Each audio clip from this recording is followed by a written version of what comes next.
And I view legitimacy in two ways. That first, it is very important for Kenyans to believe that the decision has been arrived at is legitimate.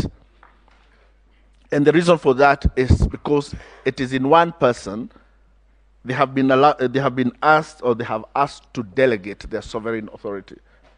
So they believe that a decision has been reached that is legitimate is very important. And you see that in Article 131. The political legitimacy of that decision is covered in Article 131 of our Constitution.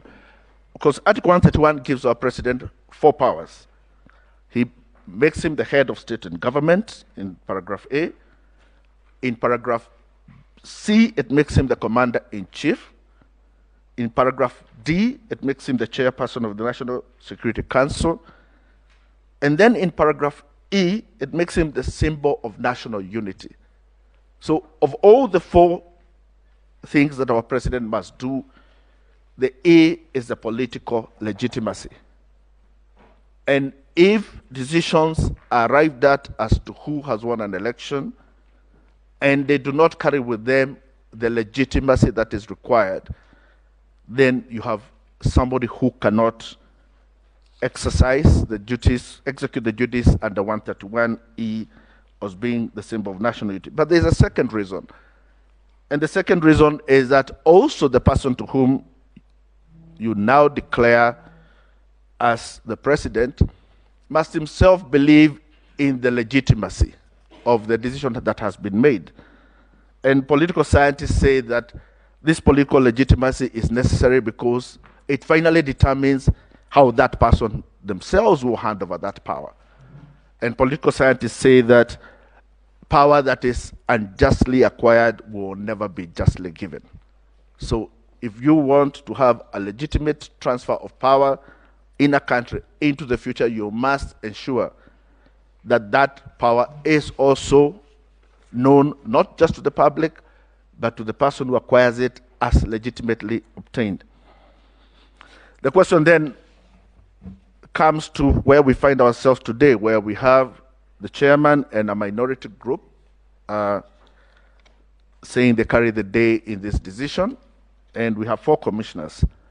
And the question this court has to ask is who did believe. And it's our position that Mr. Wafula Chebukati has disrespected the Constitution, has been unable to secure the legitimate result of an election that was conducted. And in terms of deciding who to believe, my lord, first and foremost, Mr. Wafula Chebukati has not had a complaint to make as to how these 4 commissioners worked ever since they entered the commission in September 2021.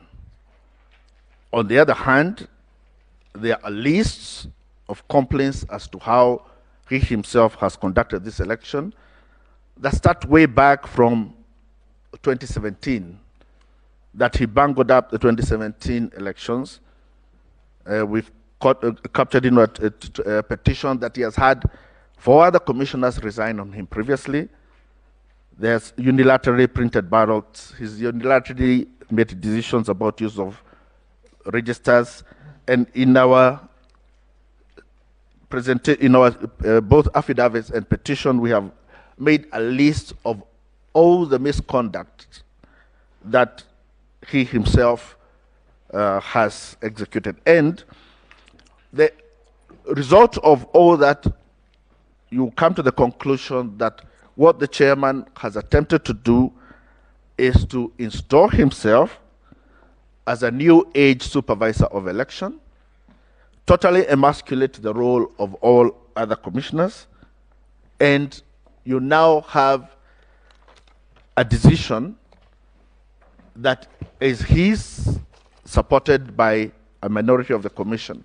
And our argument is that that declaration is not a constitutional declaration.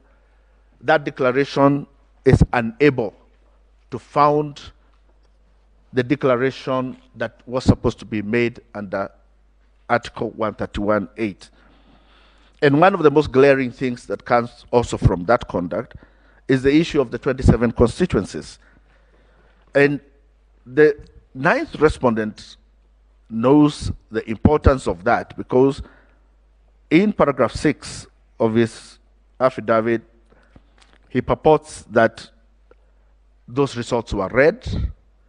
He purports that, in fact, that the disaffected commissioners announced those results. But the affidavit of Professor Goulier and the response of Chebukati themselves clearly say that those 27 constituencies were not verified and announced. And the reason for that, according to the four commissioners, is because he emasculated the role of the other commissioners and they never sat down as a commission. I will finish my presentation as to the unconstitutionality of that declaration with two examples. We have had previously a situation such as this in the Truth, Justice and Reconciliation Commission. I will ask the court to take judicial notice of what had transpired as the commissioners fought with their chairman regarding what was the report of the commission. And it was very clear that the report of the commission had to be what was decided by the commissioners. But I will also leave this presentation with something closer home. In the past couple of years, there has been a dispute between the executive arm of this country and the judiciary regarding who makes the decision as who becomes a judge. And it has been a position of